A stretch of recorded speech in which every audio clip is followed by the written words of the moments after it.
Bonjour, dans ce film, nous allons vous présenter quelques bâtiments du patrimoine historique de la ville de Boë. Ce film a été réalisé dans le cadre de la réhabilitation de la tour La Cassagne en Observatoire de Garonne. Bonne visite.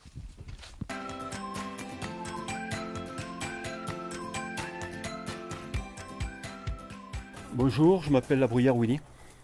Je suis artisan ferronnier et j'habite à Boë sur la demeure de la Motte-Bézat.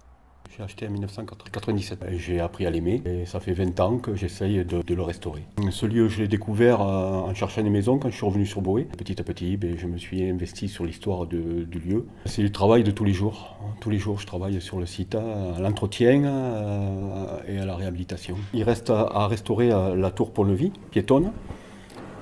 Après, il y a toutes les façades qui mériteraient d'être rejointées au niveau des bâtiments. J'ai quelques petites reprises de toiture à faire. Et après, re-entretenir ce qui a déjà été restauré aussi, parce que ça s'use avec le temps. Sur la commune de Boë, c'est une commune qui est inondable. Et autrefois, pour se protéger, les gens faisaient de l'habitat sur motte, c'est-à-dire sur une butte de terre qui permettait de ne pas être inondé. La Motte-Bézat, il y a une différence, c'est pas une motte pour se protéger des inondations, c'est une motte castrale, c'est une motte du début du Moyen-Âge, qui est une motte défensive, où il y a une butte de terre, autour il y avait un fossé, et les gens qui habitaient sur la motte étaient protégés de tous les brigands ou les gens qui pouvaient attaquer. Et la Motte-Bézat, ça a été le siège d'une petite commune au Moyen-Âge, et qui a été désertée à la fin du Moyen-Âge. C'est la même période par contre. C'est deux endroits liés à la même période de Boë, c'est la tour La Cassagne et la Motte-Bézat. Après, il faut penser que ce site a été transformé après la Révolution et il est tombé à l'abandon et il a été racheté par un meunier à Genève qui l'a transformé en ferme au début 19e. La plus vieille partie de la motte, c'est ce soubassement de mur là. Soubassement qui va jusque là-bas, qui est les monuments historiques, ils m'ont dit qu'ils étaient du XIIe siècle. Oui, après une anecdote particulière, la reine de Margot est venue pendant une semaine à la Motte-Bézat et le seigneur qui habitait la Motte-Bézat lui a laissé le lieu et il est parti à Moirax loger chez des amis et pendant une semaine. Et après, je ne sais pas si c'est une légende ou quoi, la girouette qu'il y a sur la tour Pont-Levis piétonne, c'est la reine Margot qui l'a commandé à un artisan ferronnier et elle a fait faire et elle a donné au seigneur en guise de remerciement, quoi. Nous sommes désormais devant le domaine de Pélissier. C'est un domaine très ancien de la commune de Boë. Mais je laisse Karim, la responsable des lieux, vous en parler plus en détail.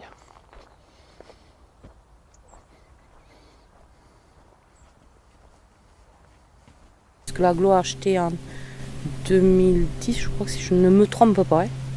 Et elle, ça faisait plus de 10-15 ans que personne n'y habitait. Domaine de Pélissier, là, à l'heure actuelle, l'agglomération, quand ils ont acheté tout le domaine de Pélissier, ils ont acheté Passeligne. Du coup, ils ont fait une partie ouverte au public, donc qu'on a vu là-bas. Et après, pour le moment, tout ce qui est bâtisse, là, voilà, c'est...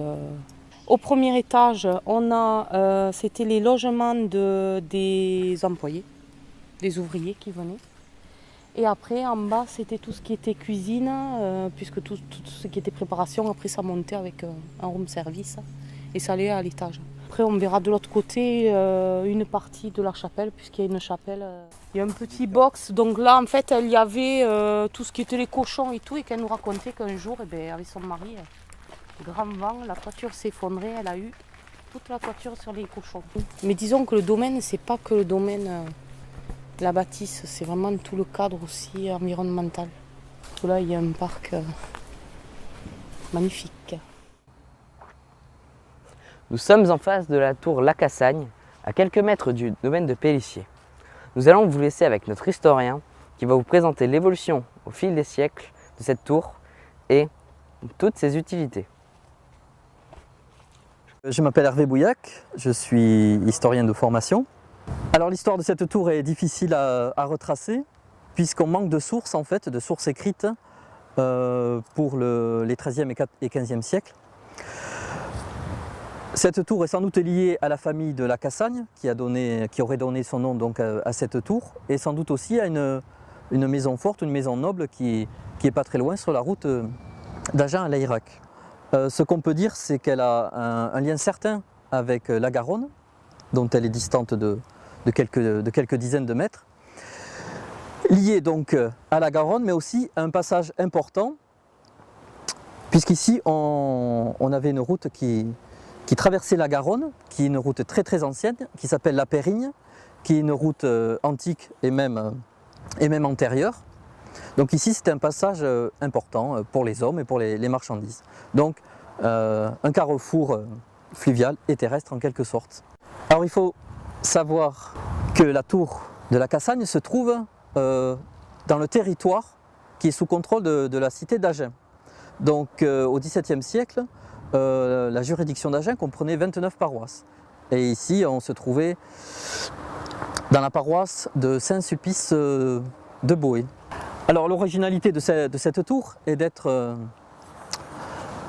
composée de deux matériaux différents, la pierre sur quelques mètres à la base de la tour, puis de la brique qui est un matériau de construction que l'on retrouve très fréquemment dans la vallée de la Garonne, puisque le matériau, l'argile ou la terre était facile à trouver. Alors les autres bâtiments annexes ont été édifiés bien plus tard, certainement au XVIe siècle et au XVIIe siècle. Alors les seules descriptions que nous avons datent de 1670, donc il nous dit qu'il y a bien sûr toujours cette tour faite de briques et de pierres, mais aussi couronnée de créneaux. Donc ça c'est intéressant. Encore à la fin du XVIIe siècle, cette tour avait gardé son crénelage. Le premier niveau comprend une salle basse, le second une chambre et une antichambre, et le dernier étage c'est un grenier. Depuis l'acquisition de la maison noble en 1655 par la famille de la Borde, on a adjoint à la tour un nouvel édifice. On y trouve une chambre et une cuisine notamment. Une cour au milieu de laquelle l'on trouve un puits est fermée par une muraille de briques. Un portail permet l'accès à la cour. Dans un des angles de cette cour carrée, on a édifié un pigeonnier. Et enfin, le document signale l'existence d'une écurie et de deux petites chambres pour loger un jardinier dans l'enclos de la cour. Donc on trouve un jardin, un verger, une vigne, une garenne, un pré et 22 carterets de terre labourable. Pour donner une indication, c'est l'équivalent à peu près de 14 hectares.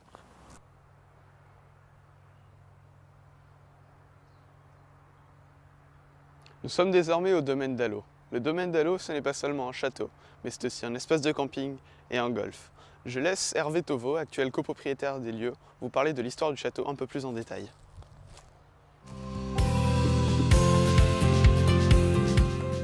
Oui, donc je m'appelle Hervé Tauveau, je suis un des copropriétaires du château d'Allot avec mes deux frangins. Le golf n'a que 5 ans d'existence et le lac, oui, était là puisque c'était en 1960 qu'un dénommé Pradier, propriétaire du château, avait décidé d'extraire de la grave. Et il se trouve que son histoire, il était allé chercher des crédits à Toulouse et en rentrant à Toulouse, il est mort. Et il voulait aller chercher un crédit parce qu'il voulait démolir le château pour ramasser la grave qu'il y avait dessous. Et c'est ensuite donc, ma famille qui a acheté ça en 1970. Le château à l'origine, c'était au XVIe siècle qu'il y avait une petite bâtisse qui était sur ce terrain-là. Et ensuite, au XVIIe siècle, c'est un nommé Dallot, le sénéchal d'Allot, qui a construit ce château. Donc le château est du XVIIe siècle. Ensuite, d'autres familles se sont succédées, dont une bien connue sur Agen, la famille d'Ir. C'est resté comme ça, après on l'a appelé la Motte d'Allot, avec plusieurs écritures H2LOT ou A2LOT. Mais voilà, d'origine, c'est resté comme ça, on a gardé le nom d'origine du constructeur. Ça existait déjà, nous on n'a rien rajouté, on n'a fait qu'améliorer un petit peu le château, refaire les façades, refaire les toitures, mais on n'a rien rajouté autour. Non. Ça a été assez difficile de raménager tout le site déjà, puisque comme je vous disais, l'ancien propriétaire avait sorti des graves et c'était des montagnes de terre partout, il n'y avait rien de vraiment joli, donc il a fallu qu'on remue des terres pendant de nombreux mois pour arriver à redonner un peu d'allure aux abords du château. Le château lui-même avait besoin de refaire la toiture et refaire toutes les façades. Voilà. Mais il a tout le temps été habité, hein. Il est encore habité puisqu'on y habite. Il a tout le temps été habité depuis la famille Dallot. Il y a de nombreuses familles à Genèse se sont succédées, donc après se dénommé Monsieur Pradier. Et ensuite nous, voilà, mais donc il a toujours été habité. On a vécu une aile du château au premier étage. Tout le rez-de-chaussée sert pour les séminaires et les réunions et la restauration. Et le dernier étage, il n'y a rien. Ce sont des chambres qui ne servent pas. Plus intéressant à l'intérieur, il n'y a pas grand-chose.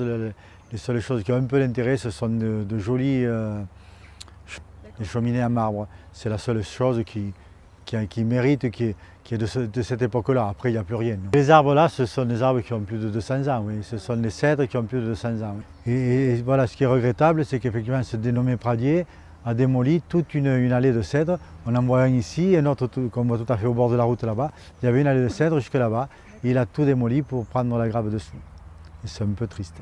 Pourquoi la motte? Parce que c'est une zone non inondable. Tout le tour ici est inondable. Le château n'a jamais été inondé, même au cru de 70, le château n'a jamais été inondé, donc parce qu'il est sur une motte. Voilà pourquoi on l'appelle la motte.